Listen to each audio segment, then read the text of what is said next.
Hello everyone. In this video, I am going to talk about some hidden secrets of the Dasha system.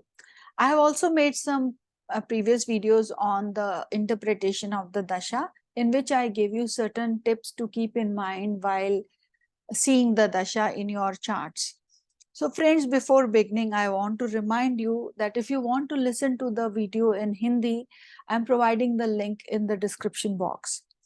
So now I will want to say that we are currently here talking about the Vimshotri Dasha system only. But in the Brihad Prashar Hora Shastra, it has mentioned that there are about 42 types of Dasha systems which can be applied to interpret a given chart. But it is very tedious task to check all those dashas. But certain dashas require lots of combinations in a given horoscope, and only after that those dashas can be applied. There are Gemini dasha system also, there is Yogini system also, many other systems. So the Vimshotri dasha system is although simple to apply, but it has lots of things to keep in mind, or lots of rules to keep in mind before you apply the system. So here there is one thing which is called as the chronological sequence of the dashas, which also leaves a lot of impact on a given native's chart. So for this, you have to first note the moon's nakshatra in which you were born. So whatever nakshatra is of your planet moon at the time of birth, that planet, that nakshatra lord will become the first mahadasha that you will get. So suppose moon is in the nakshatra of say Venus, it means that the first dasha you will get will be of planet Venus. And how long will you get depends upon the degrees of planet moon. So there is the chronological sequence of dasha which is fixed. So it starts with Ketu, which is of 7 years. Then comes benefic Venus, which is of 20 years. Then comes malefic Sun, which is of 6 years. Then comes benefic Moon, which is of 10 years. Then comes malefic Mars, which is of 7 years. Then Rahu, which can be malefic, benefic both. So Rahu is of 18 years. Then comes benefic Jupiter, which is of 16 years. Then comes malefic Saturn, which is of 19 years. Then comes benefic Mercury, which is of 17 years. So you saw that the sequence is malefic after benefic, then malefic, then benefic. Like this, they are coming. So as I told you in the example, if you were born in the nakshatra of Venus, so it means the first dasha that you will get will be of planet Venus, and Venus is of 20 years.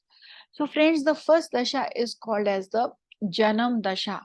Janam Dasha means that it is the time of your development, and it is the time of your formative period in life. If you are getting the first dasha of a benefic planet, you have to see for how long you are getting, because the benefic planet will give you a longer period of dasha. Venus gives you 20-year period, Jupiter gives you 16-year period, Mercury gives you 17-year period. So you also have to see how long you are getting it. The benefic dasha will always give you a good, you can say, support system, but it is not desired to have the first dasha as of a benefic, because they go wasted. The benefic dasha should come as your second dasha, or as your fourth dasha, or as your sixth dasha. I will explain to you why I am saying this. So the first dasha is of a formative period and it is neutral. So it can go bad, it can go good. So ideally it should be of a malefic planet, and that also if the malefic who is coming in the dasha should be in your third, sixth or 11th house, because in these places the malefics will give you good results during your formative years. And secondly, the malefics will be of shorter duration, like Mars is of 7 years, Ketu is of 7 years, Sun is of 6 years. So if you get the first dasha of Saturn, it will be a very long period. Then it can cause you little difficulties. So it is not desired to get the first dasha of Saturn. Then we will talk about Bal Rishta. So sometimes in the first dasha, the native dies also within the first 12 years. That is the Bal Rishta.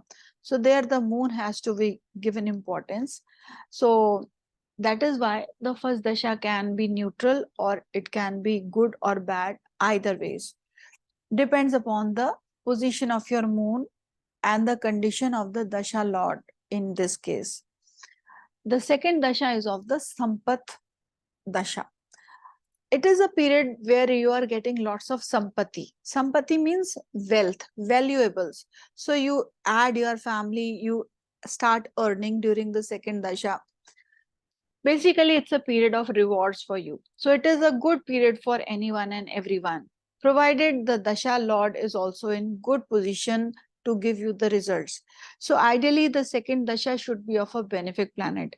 But uh, if it is not of a benefic planet, then the malefic planet will not let you attain the things that it is meant to give you. That is why the benefics should come in the second dasha. It will be of a longer duration and you will be able to attain lots of niceties during the second dasha period. Then comes the third dasha, which is not as a favorable dasha for anyone, because that is the period of vipat dasha. Vipat means vipatya. Vipatya means obstacles, difficulties, sometimes injuries also. So during this time, the person has to go through lots of obstacles, and ideally, you should get this dasha of a malefic, because then it will give you the stamina to fight, and it will be of a shorter duration. That is why. So a lot depends upon the strength of the planet which is coming in the dasha. If the planet is powerful, you will be able to fight against all the odds coming through the Vipat dasha. The fourth dasha is the Akshem dasha. And the Akshem dasha is always meant to give you comforts. So by default, it is meant to give you happiness, comforts, and domesticity. The person is like full-fledgedly involved in his domestic life. He's trying to buy properties, settle his children, take care of his children. So it's a period meant to give you happiness. Ideally, a benefit should come in the Kshema Dasha so that you get a longer duration of this happiness. But if a malefic is coming in the Kshema Dasha, then it will not let you enjoy the happiness period for a long time, and it will keep posing before you obstacles. The fifth dasha is of the Pratyari dasha. Pratyari means something which is against you. The odds are in your favor here. So it will cause difficulties for you. It will cause circumstances or people to stand up against you who are not in favor of you. So it's a negative period for anyone, and person can be prone to obstacles or injuries in this time. So ideally, this period should be of a benefic. Ideally, this period should be of a malefic, so that the period is shortened. And if Rahu comes as your fifth lord or as your fifth dasha lord, it will like elongate the period of harshness for you. So Rahu is not desired in the fifth dasha. But if at all it is happening, then you need to do some remedies for planet Rahu. So the fifth dasha should be of a malefic, which is of a shorter duration.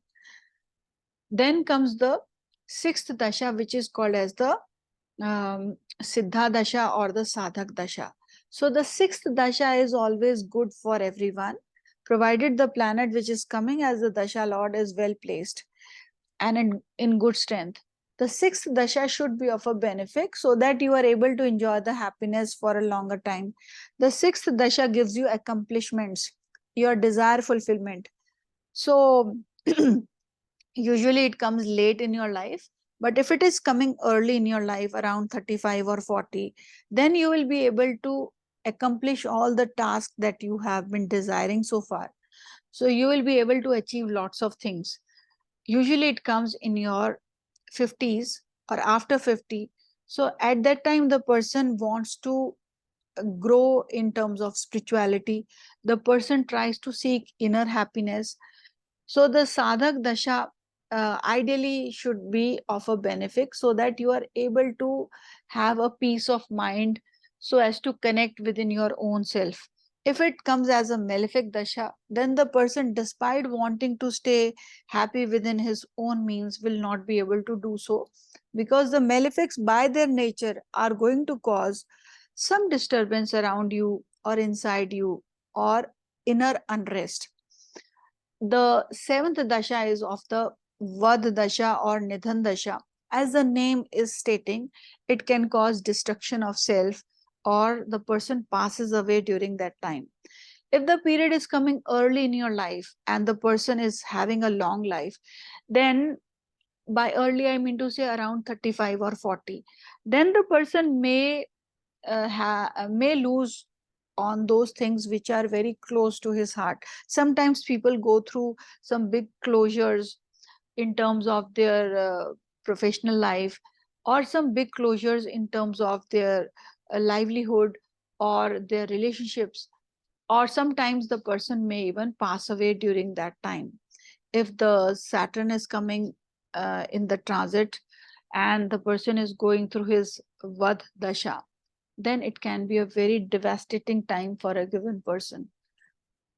Sometimes people survive the seventh dasha also. Then they will enter into the eighth dasha, which is called as the Mitra dasha. So, friends, eighth dasha can definitely take a person to another horizon. So, basically, that is a period which wants you to be friendly with people around you. That is the Mitra dasha. It is exactly like the first dasha that you get, which is of the Janam dasha. In the Janam dasha, also the child is dependent on his caretaker, his guardian, his parents, and the person is growing. He is not capable of taking full charge of himself. Similarly, the eighth dasha requires you to be dependent on others, on your caretakers, or on your children, because that is the time when the person becomes very old or becomes incapable of taking care of himself. So the Ati Mitra Dasha will be favorable for you when you are having a good, you can say, relationship with your caretakers. So after the eighth dasha, usually the person passes away, and it is very rare the person will enter into the Ati Mitra dasha, which means most favorable dasha or most friendly. So that is the time when the person is preparing to enter into another life, into another lifetime. So this is how the dasha sequence goes. Now you have to know that the planets which are posited in the first, fourth, seventh, or 10th houses in your chart, and they are coming as the Dasha Lord, they are capable of giving you 100% results. Whether it is a malefic or a benefic, they can give you 100% results during their Dasha tenure. If a planet is sitting in the Panfara houses, which comes after the Kendra houses, like your second house, fifth house, eighth house, or 11th house, these are your Panfara houses. If a planet in the Dasha is sitting in the Panfara houses, you will get 50% results during its Dasha. So the Panfara houses are not very strong houses. The third position of the planets is the apolim houses, that is the third, sixth, ninth, or 12th house. If a Dashanath, Dasha Lord, is sitting in one of these houses, then the person will get only 25% results. So the planets will give the results through the placement where they are sitting. Now, another thing to keep in mind is that whenever the Dasha rises, the planet will first give the results of the place where it is sitting. Second result will be felt of the house that it owns. So sometimes there are planets except moon and sun, all other planets are holding two houses. Like Mars is taking care of the sign of Aries and Scorpio. Venus is holding the sign of Taurus and Libra. Mercury is holding the sign of Gemini and Virgo, and Jupiter is taking care of Sagittarius and Pisces, and Saturn is taking care of Capricorn and Aquarius. So every planet has got two houses. So the Dasha Nath will give results in the middle part of the Dasha, of the houses that it contains. Then the third part, the later part of the dasha, will give the results of the places where the planet is aspecting. There are planets like Jupiter, which has got three aspects: the fifth aspect, the seventh aspect, and the ninth aspect. Then Mars also has got three aspects: the fourth aspect, the seventh aspect, and the eighth aspect. Then planet Saturn also has got three aspects: the third aspect, the seventh, and the 10th. So the planets will also activate those houses where they are aspecting. Then you have to know that the planets which are exalted will give you 100% results. The planets that are debilitated are also capable of giving you very good results. They are capable of giving you wealth also. But where the living beings are concerned, they can give you damage. Now, how does this work? A debilitated planet, if it is Vargotam, by Vargotam, I mean to say it is debilitated in the Navamsha also. It will cease to give you bad results and it will give you good results. So it will give you lots of wealth. A debilitated planet in Vargotama can give you lots of wealth.